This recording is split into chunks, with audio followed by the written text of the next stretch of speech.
but I believe the great is still yet to come. I won't stop fighting, man. Good morning. Welcome to the, can you believe it, Richie, the 50th Breakfast Ball. It's crazy, 50th Breakfast Ball. Well, first, I am your host, Bob Cardia, and to my left and to your right, the dashing Richie Stoltz. And the man is dashing for sure. Yes. Anyway, folks, hey, we're talking about how to prepare. I hope that doesn't sound in the microphone that wrong. I'm sorry if it does, guys. You know what? I have to get used to the whole microphone thing where like you make an additional sound and it gets put over. Anyway, today is how to prepare for that big tournament or the big game if you a different sport. I love this quote. Every champion was once a contender who refused to give up. How true is that, right? Very. Yeah. So I wanted to talk to you specifically because I know you and I have been through a bunch of major type tournaments. Is your preparation work any different for a big tournament versus a regular tournament? And it should it be? Yeah, I mean, there's little differences. There's not. I mean, like, the whole thing isn't different, but, you know, for a smaller tournament that maybe I don't really care that much about, obviously I want to win, but it's really not that. You'll win them all. World important. Domination, son. Well, of course, but, you know, in my mind, I might use a smaller tournament to get even more ready for a bigger tournament.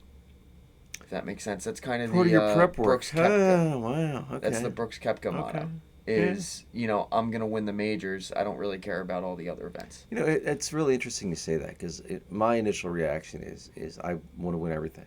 And like I thought to myself for about the past 60 seconds, like, really? Like, domination of each tournament is not your goal.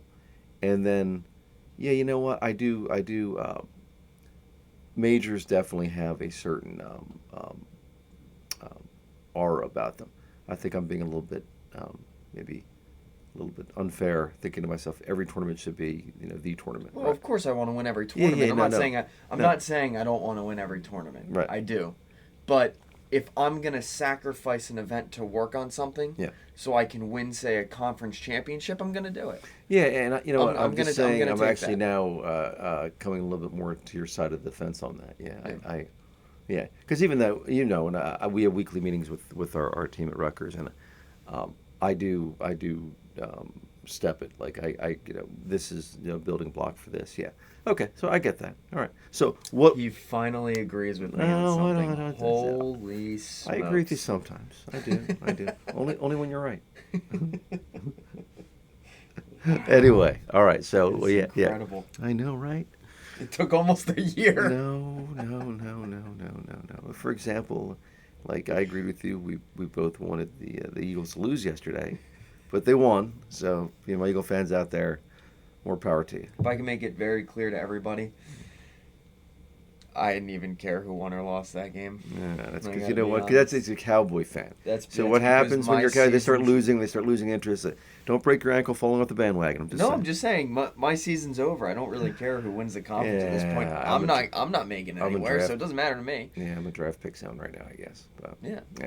I'll tell you, the last game I started chanting Cooper Rush, Cooper Rush, and then in the third quarter I started chanting Trey Lance, and then by the fourth quarter I was yelling draft picks. Yeah, the problem with where you guys are is that you're not going to get the top 5 draft pick probably.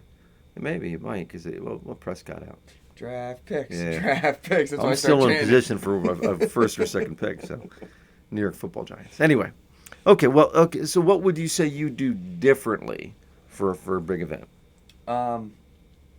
I'm not going to change my golf swing.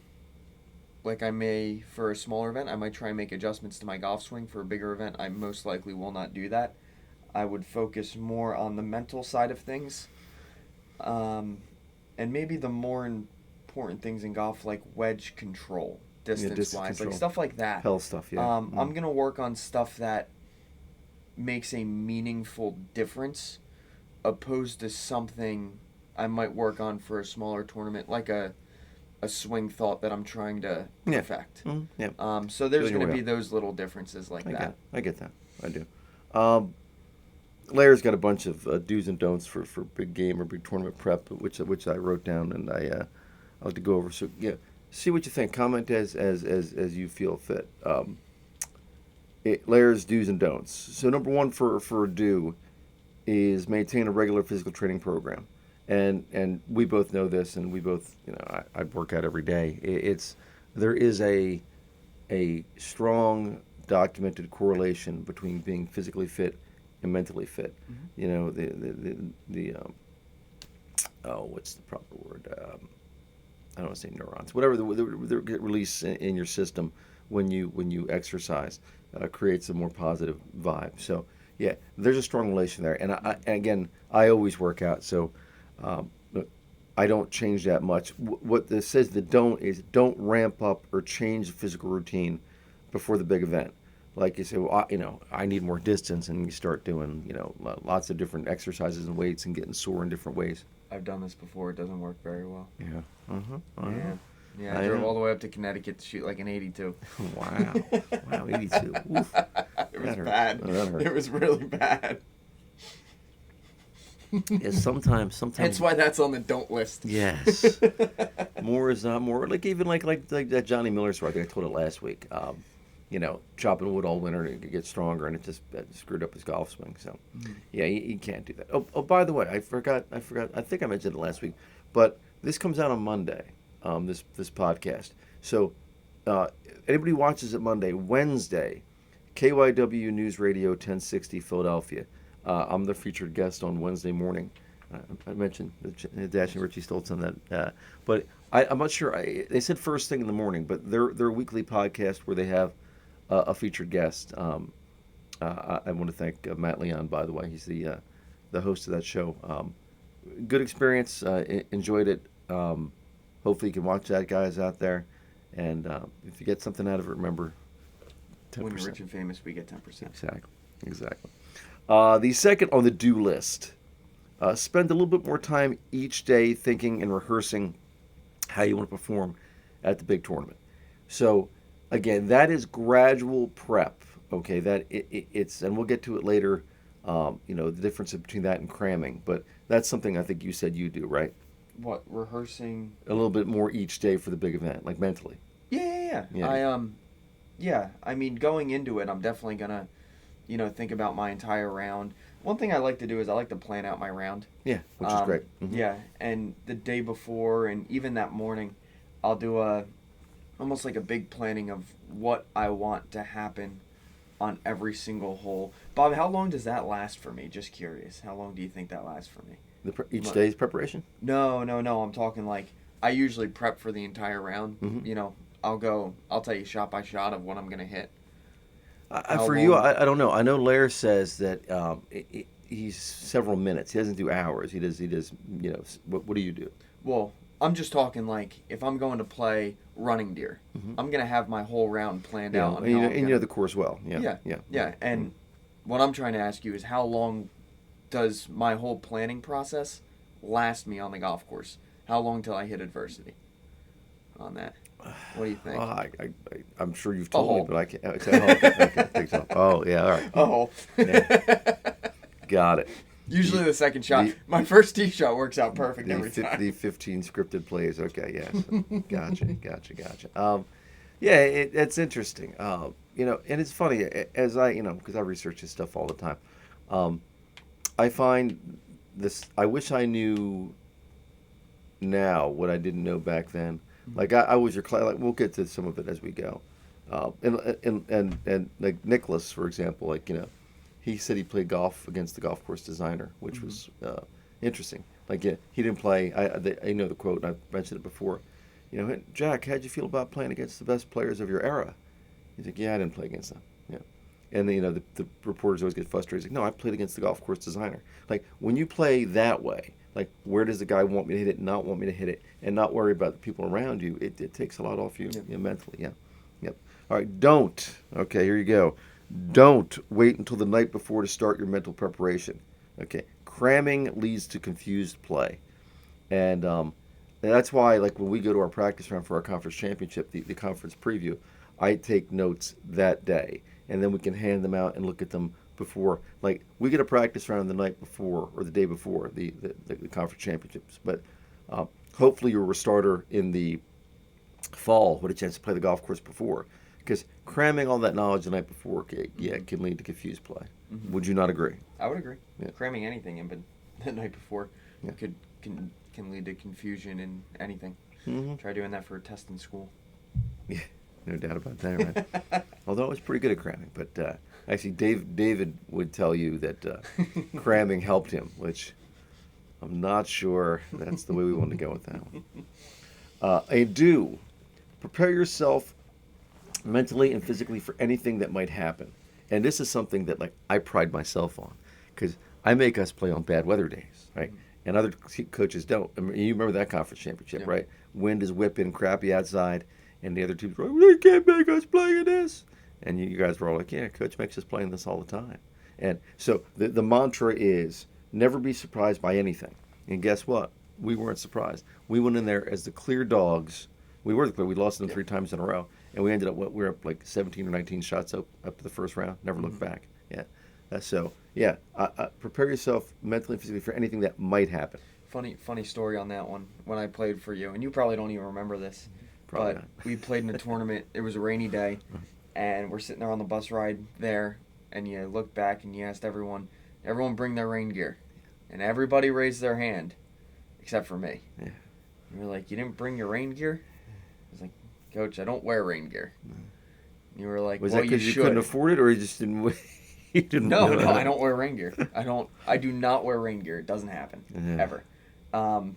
So you were like, well, you should wear rain gear. Did, And I'm but like, I didn't. I don't give you wear one gear. rain retardant pullover though, right? That's you got. Yeah, I that? don't wear it. Okay, great. Right. Okay. If I'm playing And golf, how did you I play do that not day, wear by it. the way? I won. Okay. Yeah. Thank you. Thank So you. very don't much. prepare for bad weather. That's a wrong message. There's probably some kid I out there said it was watching a this. funny story. I don't Yes. wear rain gear. There's I some don't. kid out there. Well, how about Q? Ask Q how that worked out for him. Oh, okay. Well, he probably likes rain gear then. He did because he got like, almost hypothermia that day. Yeah, he was actually Okay. Well, physically. see, there yeah, you go. okay. I don't like rain gear. I don't like rain gear. I don't know what to tell you. Right. I like reindeer. Okay. Golf. Don't make any changes to your golf swing. If you're in the week or 2, or 3 prior to a major event, working on your golf swing is typically a bad idea. Again, leads to mental and physical confusion. Now, you said if it's a lesser event and maybe you're working on something specific, yeah, I can see that. I can. I can always say I can see one thing that's relatively easy. That could be a thought in your head, but not a swing change. Right. Yeah. When I think of a swing change, I think of kind of almost redoing your golf swing, trying to start from scratch and Yeah. get in completely different positions. But if you're 2 weeks prior realizing you're not getting to your front foot, Yeah. you can practice getting to your front foot.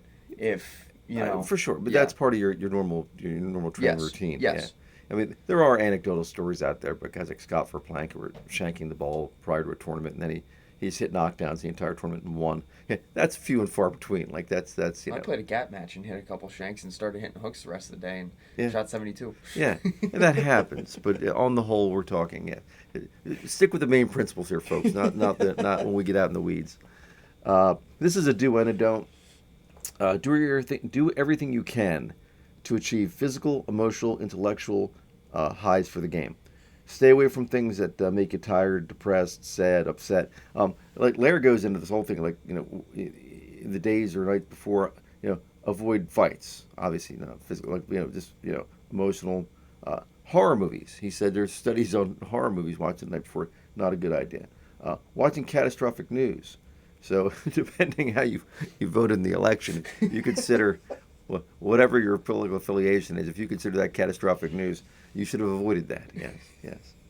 I know, right? Yeah, okay. Hey, I'm just saying. All right, let's go back to more do's before I wander off the trail here. Start building momentum with yourself. Try to stimulate positive energy, enthusiasm, eagerness, confidence, and in our case, team spirit. There is. I love the us against the world mentality. I know Bill Parcells used it. Buddy Ryan used it. Playing with a chip on your shoulder. I like that. I mean, we did a lot of that. Yeah, and I think it's really good to try and make sure you have as much confidence as possible going into an event. Yeah. However that could be. I mean, there's different things you can do on the golf course, different games you can play that, makes you feel more confident. Yeah. Like playing a scramble by yourself. Yeah, see how or well you can go, segmentation, that like kind of stuff. Yeah. Yeah, And we talked there's about ways that. to make yourself feel a little bit more confident. That way, when you're out there, Yep. you're not down in the dumps going, I can't win this. I know I can't. Blah blah blah blah blah. Well, we've We seen hear that a million Yep. times, right? A lot of guys just like, I suck. Like, great players don't think that way. Just saying. Here's another don't, and I think of Bobby McFerrin. I don't know if Bobby McFerrin is. Don't worry. Oh. Be happy. Yeah, sorry. Yeah. When I saw that, My family's a fish that sings that. I've seen that fish. Yeah, my mom thinks it's haunted. Quite possibly. It's kind of creepy, to be honest with you. I've seen that thing. Yeah. Usually on the clearance rack is where I see that thing for sale. Yeah. It's also in my mom's house. Yeah. Well, there you go. So it says research shows that a restless night's sleep before a tournament will not usually hurt you, unless it's accompanied by worrying. Like if you're worried about the restless night's sleep. Obviously when there's something of high importance that's happening the next day, I think it's unrealistic to think you're always going to have like a unrestless or a clear sailing path for sleep. But the studies show if you do sleep a little restlessly, as long as you're not consumed with worry about it, it usually does not affect your performance. So it's okay to be a little restless, just don't worry. Be happy. Exactly. All right, like the fish said. I love this one, this next one, because this is me, right? I do. I was going to say a bad word. I do crap like this all the time. Stick to your rituals, superstitions. They're called dress rituals. Like if you last time you went to major, you were wearing blue socks. He's like, yeah, go right ahead. I mean, it's the belief like that Yeah. that helps you. So, Yeah. I mean, you guys all know what a placebo is, right? Yes. Yeah. So there's a zillion studies where they give people like in medical tests like a placebo, basically a sugar pill, and they say, okay, is your pain gone? Yeah, it's gone. Like if you believe that helps you, like I'm all for it, man. I'm definitely all for it. Like we pick colors that we wear different days of different tournaments, and like a lot of the guys on I think it was your team wanted to wear the red and the black on the final day for the Tiger Yeah. effect, which good. Or if you go the Gary Player effect or the Phil Mickelson effect, we're all black. I think our team actually we did all black. Yeah. For a while. Yeah. We did all black. Gary Player and Phil did that all black. Yep. Don't. And I got to talk to our guys about this actually because don't eat anything substantial within 2 hours of the tournament. Carefully watch what you put in your system. So if you get up early in the morning, have a decent breakfast, before you get on the bus. But we stop typically on the way and we eat. And eating is fine as long as it's nothing substantial. Like you don't want to eat a big, crappy, greasy meal the hour before you play. Yeah. So I like that one a lot. And Ben Hogan, right? Ben Hogan said he used to drink ginger ale on the morning of tournaments because ginger had calming properties on the hands, and rather than something caffeinated or something like that, or an energy drink. Ugh, no. That's what I used to do. I know. Won a lot of tournaments with monsters on the first tee. Yeah. Just saying. Don't listen to Richie. I'm just kidding. All right. Most importantly, this is the most important, is to have fun, enjoy yourself. You want to give 100% positive effort, all right, 100% effort at all time. Stay calm, stay relaxed, and they give you a little mantra. Larry gives you a little mantra. Say, I will perform well. I will perform well. And if you can kind of feed that to yourself, and there are other mantras like like me, I always say world domination. There's stuff. I don't. Do you have a mantra that you use? Watch this. Dashing No, through I don't the know. snow. I don't know. Yeah. Well, if you don't have one, then No. it's okay. It's okay if you don't have I one. don't know. Larry says that's a good thing to have. So anyway, we went through these. You can use these in any sport. And Lair works with a lot of tennis players he actually work with, but like golfers, Olympians had a lot of success with it. So these do's and don'ts, hopefully they give you a different perspective on how to think for the big game. Okay. Well, again, we always say, like, if you get something out of this broadcast, When you're rich and famous, we get 10%. We do. We get 10%. I gotta retire, guys. I know, right. Gift cards. So we got 2 gift cards going out. We got gift cards going out to Jeremy. Yep. And I'm going to give you his today. Jeremy, he's gonna give me the gift card. Make sure you remind me. Yes. Please. Yes. Thank you. Yes, because then Richie will spend the gift card. I will not spend the gift card. It will just sit in my card. And then our best, most ardent weekly subscriber, Toby, I have a gift card for you also. So don't worry. Oh, Toby, you're great. Yeah, Thank you, Toby. Yeah, we love Toby. We have a story. You can see, like I got, I'm wearing more breakfast ball swag again today. Hop on that South Jersey Golf School website, and you can buy all the breakfast ball swag that you want. And oh yes, in order to get the gift card, you must comment "I love the breakfast ball" in the comment section. We put you in a hat, make a drawing, and guess what? You can win a Starbucks gift card. So if you like Starbucks, just all you gotta do is comment "I love the breakfast ball." So did I forget anything today, Richie? I do not believe so. So next week we should have Alex Petrell.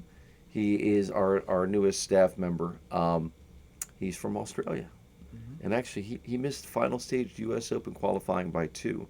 He was actually scheduled to play on one of the Asian tours right going into COVID, and then COVID canceled the tour. So, but anyway, we look forward to having Alex next week, and he's now on our staff too. So we're growing, guys, by leaps and bounds. So anyway, I'm your host, Bob Cardia. To my left, to your right, the dashing Richie Stoltz. The man is dashing. I try. All right, folks. Again, 10% when you're rich and famous. Have a great day. We'll see you next week. Out.